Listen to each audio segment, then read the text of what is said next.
Joe, great to meet you, man. Thank you for taking a minute out. It's great to meet you. Absolutely. You too, So, Joe. yeah, so let's begin our journey with this. 6 years ago, this pandemic was changing everything. How did you get through that era, and how has it changed the way that you do things today? Okay, so during the pandemic, I was in Los Angeles. My wife and I had just adopted a baby girl. Um, and I honestly got through it with her. I was working at Saatchi and Saatchi at the time. Right about 3 months into the pandemic, my team got laid off, and I had a severance that allowed me just to spend that time with my daughter. And my 4 years at Saatchi were intense. It was a lot of work. It was a really great experience, but it was a lot of work. And I needed to spend some time with that girl, because we had just adopted this baby girl. So what I did was I just kind of took a step back, reflected on what I had just learned and what I wanted to do next. So that break was actually really good for me. And when I decided about where I wanted to be in my design career is like I didn't want to design anymore. I just wanted to create strategies and create teams that could help me execute those strategies. So I went from literally designing hands-on to just after that, now I've just been directing and I'm doing some fractional consulting. I feel like that's where the value is for me right now is being able to see everything from a much higher viewpoint. And from there, I'm able to I'm just do much more damage. Yeah. Yeah. So let's get into exactly what you do on a daily basis. I'm going to put you in front of a bunch of 13-year-olds. It's Okay. career day, and one of the Okay. kids wants to know what you do for a living. How do you answer them? I design fun apps that you can use on your daddy's phone because every kid's taking the phone. Every kid knows what an app is. They're all playing on apps. I design apps. That's what I would tell the kid. I have to tell that to even my wife's friends because they don't know what UX means. They don't know what product design is.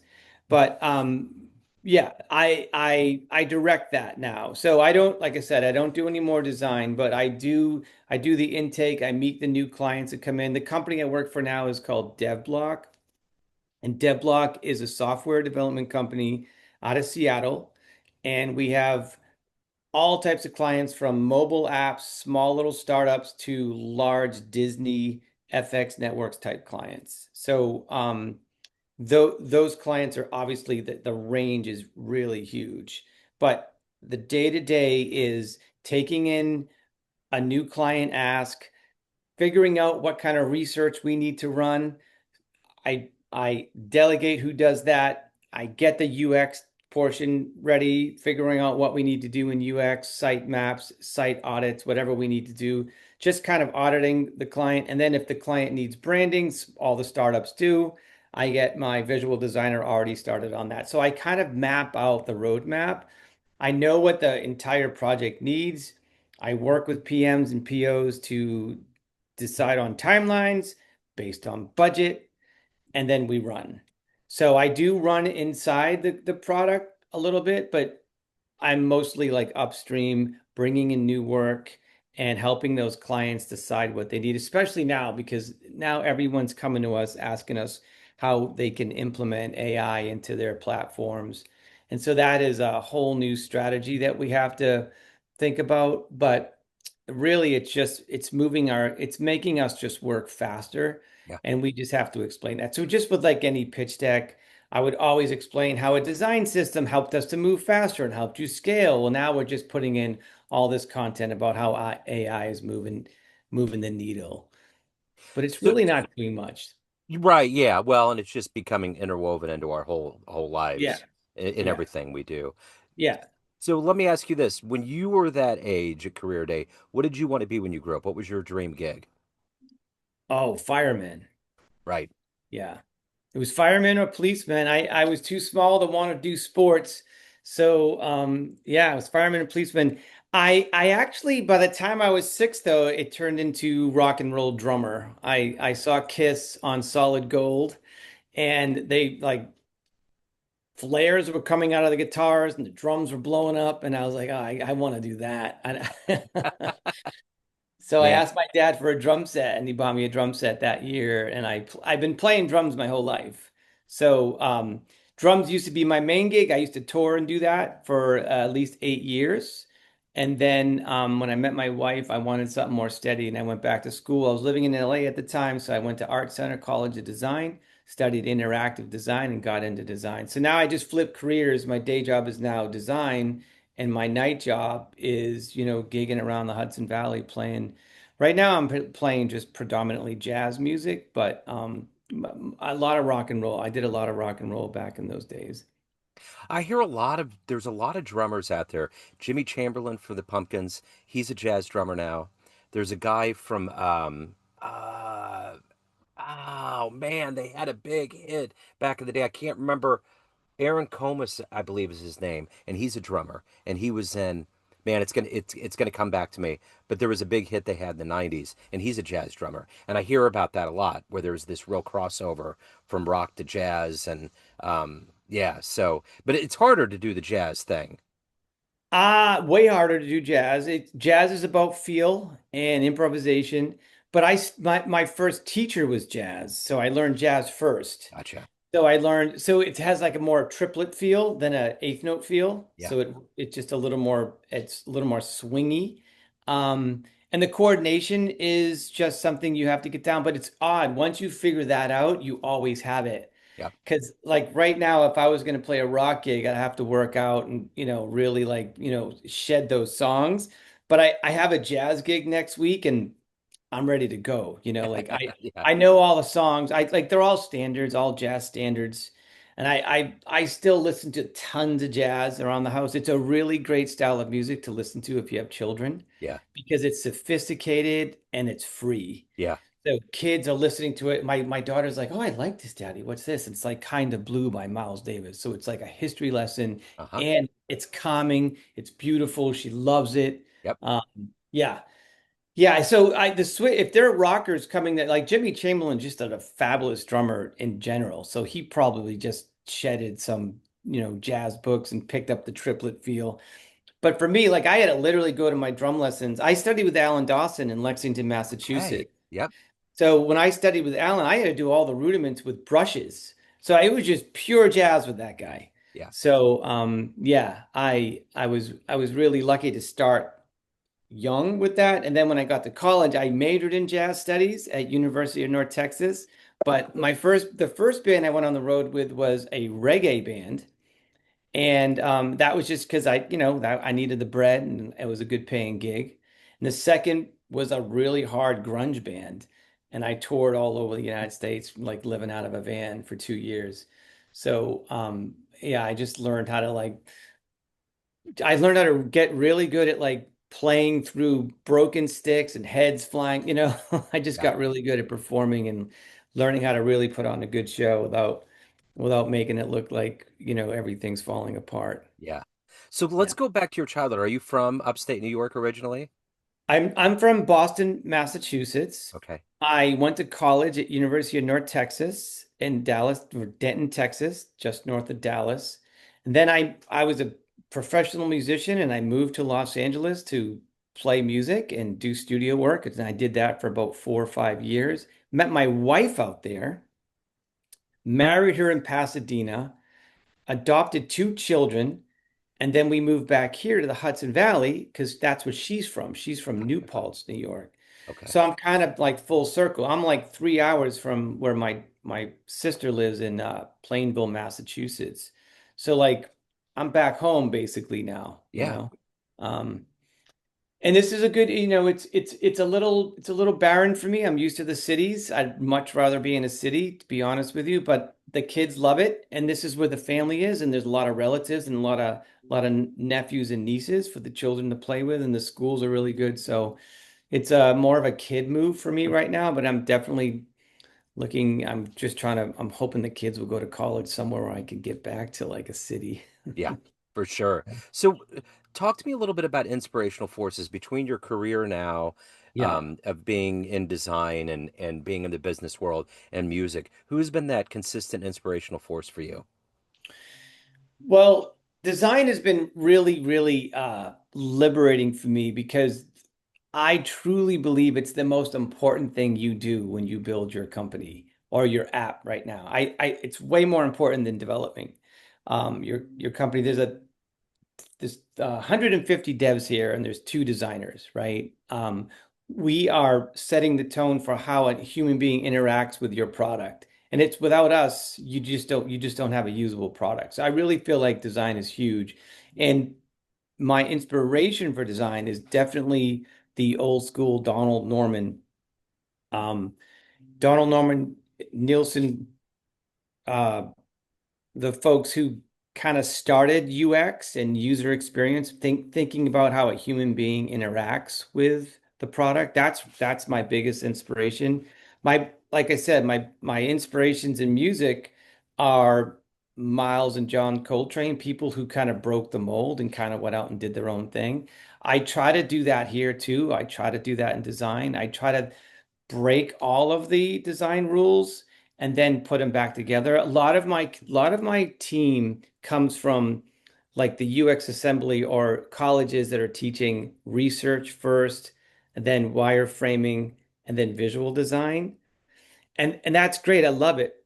But in a company like this, when you have some small clients, we'll have clients that don't have really formulated ideas yet. And I'll need my designers to think for themselves and think of something new. And that's where they struggle. When I went to Art Center, we would have to print out all of our ideas for all of our classes and put them on the walls. And when we would walk around to all the students, every student had two or three printouts. I had 50 of them. Like I just have ideas, you know? And so as a musician, as a jazz musician, I learned to improvise. If you were going to play a song, if you're a piano player and you said, "Hey, I'm going to play a song. It's a brand new song. I just composed it. I don't really know what to tell you to play." And I would just say, "Give me the form. It's AABA, and I'm going to come up with something like that." You know? And I never had any fear. I just go and I just play and we just try to work something out. You know what it's like being a musician? You keep jamming with someone until something starts locking in. I use that exact same philosophy in my design. And the way I do that is you tell me what your business is, you tell me what your new app is, and I think of ideas that I'm inspired by. Now I could use AI to give me ideation, but before I would just search on the internet for inspiration, ideas. Then I'd mock up 5 or 6 ideas and I'd pitch them back to you. And as soon as the client can see something, that's when they start visualizing their own idea coming to life. So I sparked the idea by just coming up with something on their own. A lot of designers can't do that. One of my designers can't do it at all, and I have to like sit there with them and say like, let's throw this at them. Look at this thing. I'm like pasting into Figma all day long, like concepts and ideas that I'm thinking of, and I'm letting him run with it because I'm really trying to train these designers to think outside the box and think for themselves. Like, what if this was your business? What would you do? What would your idea be? Yeah. And if they think of it like that, then they actually come up with pretty cool ideas. Yeah. But if they're waiting to hear from the requirements, they're not going to come up with anything. Like, what are the requirements? What's the research? We don't have anything. This client just has a rough idea. Let's help them. Let's be more of a consultant. And that's where I thrive. So what's so you got the day job, more Yep. business oriented. It's design, but it's business oriented. And then you got the night gig where it's an improv music situation. How do Yeah. those two worlds feed and aid and help each other? The the night job is where I get to be Batman, put on my cape, put on a mask, and like I'm anonymous. It's also it's also my creative outlet. My day job isn't really my creative outlet. My day job is a creative gig, but it doesn't satisfy me creatively at all. Yeah. It's fun. I like it, but it's not my creative outlet where I get to be an artist and do anything I want, right? My night job, not only do I have a jazz gig, I also have like a duo with my wife where it's like electronic stuff where I program the music. I play an electronic drum set and she does like spoken word. She's a voice artist and a singer. She's like a rock singer. So we do that little thing too, where we actually wear wigs and dress up and make it like a performance art thing. That's creative. And Yeah. when I do the artwork for that band, and we have our own Spotify page, we record music in our home studio. And when I release that stuff, that's creative. That's what I think of as being absolutely no walls. Yeah. So for me, that right when I'm done with this job, I'm going to go right downstairs every single night and practice my drums for about an hour. Yeah.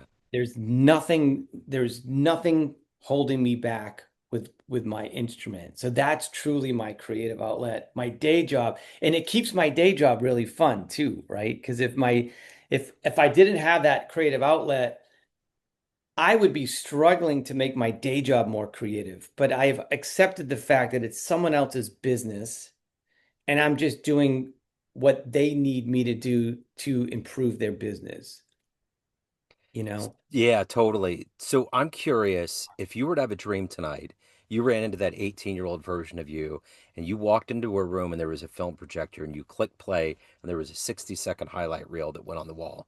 What would that young version of you think about the life that you've orchestrated and that you've lived? Oh, that's a great question. That's a good one, dude. Um, so wait, what is my six? So I'm 16. I'm seeing this film of me now. Yeah.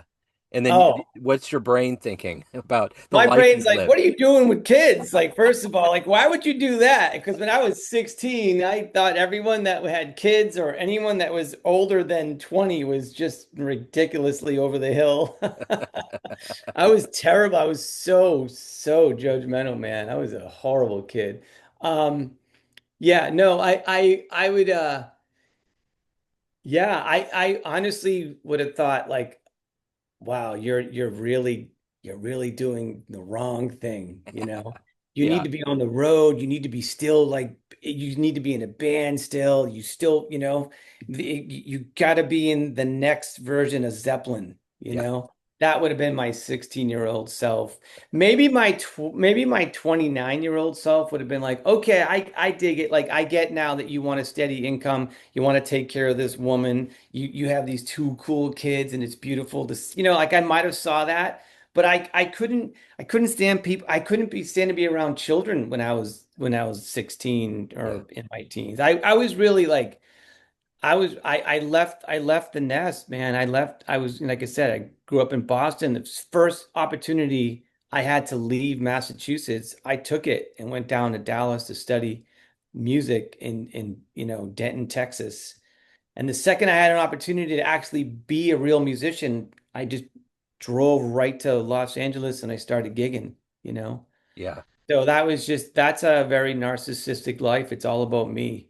It was all about me and what I wanted to do. And my friends now that are still my age that are just full-time musicians, a lot of them still are not married. A lot of them do not have children. It's still all about them. And it's a rough life. I'm glad I switched though. My wife changed my life. I'm glad I met her and I'm glad I married her because I'm much happier now. I feel better in my skin at this age. I just read this quote by Johnny Depp. He said, "Aging is freedom," and what he meant by that was when you get older, you start not caring about what anyone thinks about you, and I love that because I really don't care. Like when I go to the gym, if I feel like someone thinks I'm horrible or just a loser, like I could care Yeah. less. But I'm very laser focused on what I want to be doing, you Yeah. know. I really am. So I got to know of all of the gigs that you played, every single time you stepped behind the kit and you played, what was the one show that was just magic? I mean, you're an improv, so it's a mysterious mix of things that literally have to come together like a game seven. What was that for you? Oh man, I think I was playing the Hard Rock Casino um in Vegas with a singer called Holly Palmer. She was on Warner Brothers Records. It was the one of the tightest, most professional band I ever played in. And playing the Hard Rock Casino it was huge and the place was packed. We were opening up for Enrique Iglesias. Yeah. And I just remember it was the first gig that I didn't have to set my drums up. A tech did it, and I got to sit down in this perfectly tuned kit. And the first note I hit just went right through that room to the back of the wall. And my wife was my girlfriend at the time, and I got her backstage, and she got to go on, she got to stand on the side of the stage. And I was really, it was a great show. We had a great gig. And I look over to her halfway through the set, and she's like, got that look in her eye, like you are like shit. And that was definitely it just like the way that gig felt. We played a perfect set. Every note was on key. And I think that's when my girlfriend turned into my wife that night. I love it. What a great story. So, Joe, at the end of the day, everyone has a perception of you: family, friends, fans, clients, everyone you work with, everyone that works for you, but you run the show. What's your perception of you? Who do you think you are? I'm the ultimate creative is who I am. And I realized that the first time I worked in this SaaS, my first SaaS job, I was a designer in this company that only had developers. And these were all people 1,000 times smarter than me. And I was going down the elevator with the CEO one day, and he's like, "What do you do?" And I'm like, "I'm a designer." And he goes, "What?" He goes, "What do we have a designer here for?" He didn't know we had a design team.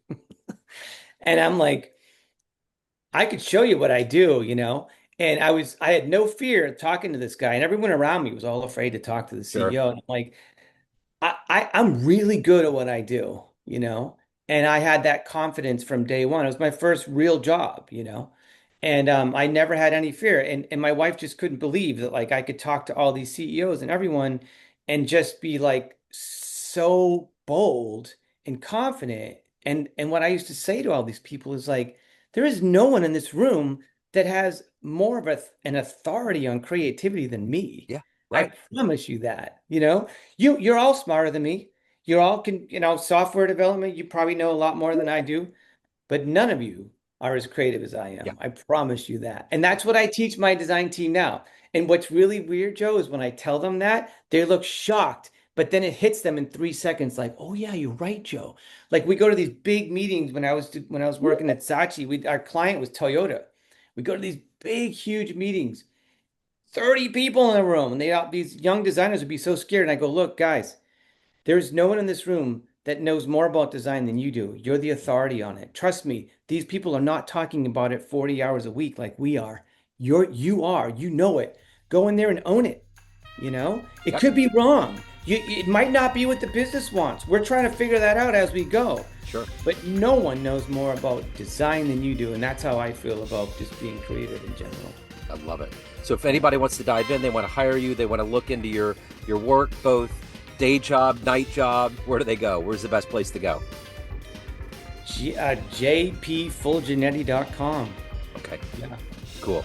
I will put that link in the show notes. What a great collaborative world that you opened up. Thank you so much, man. I appreciate it. Absolutely. It was really great talking to you, Joe. Yeah.